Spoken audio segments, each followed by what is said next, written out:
terkait dengan berbagai kebijakan yang selama Presiden Jokowi pimpin begitu ya. Ini begitu banyak kebijakan yang memang telah dikeluarkan.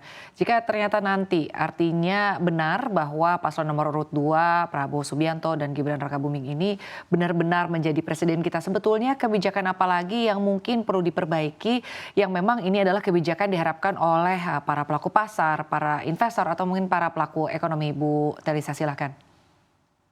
Ya, jadi kan, sebenarnya yang ingin dilanjutkan, tapi kan masih ada yang harus diperbaiki ya. Dilanjutkan itu karena sudah bagus, tapi ada misalkan yang, ya harapannya bisa bagus, tapi mungkin belum tercapai 100% ya. Jadi kita lihat dulu nih ada macam-macam klasifikasinya. Jadi yang dilanjutkan sudah bagus, contohnya apa, kan kita stabilitas makroekonomi seperti pengendalian harga, terus kemudian juga pertumbuhan ekonomi ya walaupun tadi banyak guncangan, tapi kita masih bisa bertahan di angka 5%. Tentunya itu yang dilanjutkan lagi, tapi kan sebenarnya kita bisa lebih dari 5% misalkan apa yang didorong gitu, apa yang masih kurang kemarin. Nah, salah satu yang masih, kurang di dalam misalkan contoh tadi pertumbuhan ekonomi, itu kan juga salah satunya dari aspek, kalau saya melihat ya, yang pertama itu dari sisi SDM gitu ya. Jadi kan kita masih cukup lemah misalkan dari skor visa kita ya. Jadi harapannya nanti pendidikan itu bisa betul-betul lebih diprioritaskan. Setelah kita kan sudah infrastruktur sudah terbangun nih, hardware-nya gitu, software-nya tuh SDM-nya nih.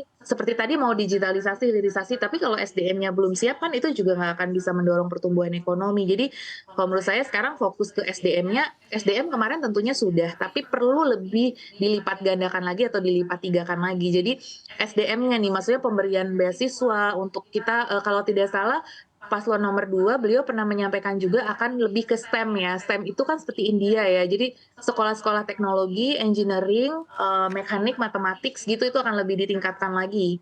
Nah, karena apa ya, ke depan tuh teknologi, robotik dan sebagainya itu kan membutuhkan keahlian STEM itu. Nah, jadi itu yang harus terus didorong sih. Jadi, dari sisi anggaran pendidikan sudah 20%, tapi ya itu tadi kita masih kekurangan engineer, kita masih kekurangan data developer, kita masih kekurangan ahli IT. Ahli IT banyak yang masih impor dari Rusia gitu kan, ataupun India. Nah, itu yang harus disediakan, didorong. Nah, nanti kalau SDM-nya oke, saya rasa growth kita tuh bisa, apa ya, bisa lebih wow lagi lah dari yang sekarang gitu. Karena SDM-nya itu memang kita persiapkan. Kalau kita belajar dari berbagai negara seperti India dan Philippines, mereka bisa growing 6-7% salah satunya karena memiliki SDM yang kuat. Jadi setelah infrastruktur terbangun kemarin kita lanjutkan ya infrastruktur masih tapi mungkin agak dikurangi, sekarang lebih banyak ke software-nya, ke SDM-nya gitu. Jadi harapannya nanti bisa mengembangkan bukan hanya program kartu prakerja, tapi bisa beyond dari kartu prakerja. Misalkan lebih, ya tadi saya setuju sih STEM itu dikembangkan, tapi dalam implementasinya seperti apa. Nah, itu yang harus didorong sih. Jadi itu salah satu yang menurut saya harus didorong. Terus yang kedua, masalah pangan kalau bisa itu gimana ya?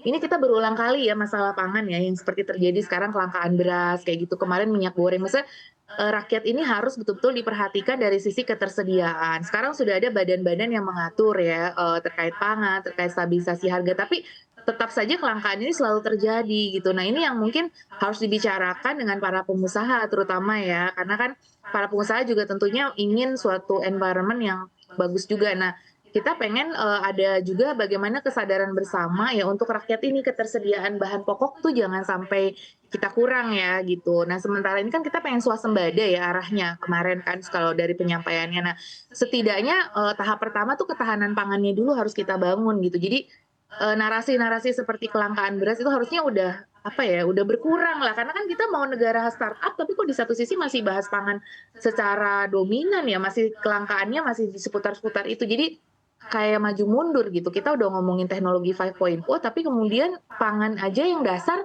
kita belum bisa sufficient gitu loh. Nah, itu yang harusnya juga menjadi, perhatian gitu dari pemerintah ya, sudah bagus tapi tadi tetap perlu kalau bisa lebih bagus lagi ya. Masalah ketahanan pangan kalau menurut saya harus, menjadi perhatian. Itu sih 2 hal ya, yang lain-lain tentu tambahan banyak lah gitu. Baik Bu Telisa, artinya memang begitu banyak harapan kita ya terhadap kepemimpinan selanjutnya yang juga mungkin kita bisa lanjutkan kebijakan-kebijakan yang sudah ada di kepemimpinan sekarang. Tapi mungkin masalah pangan dan juga masalah SDM ini perlu ditingkatkan lagi ya Bu Telisa.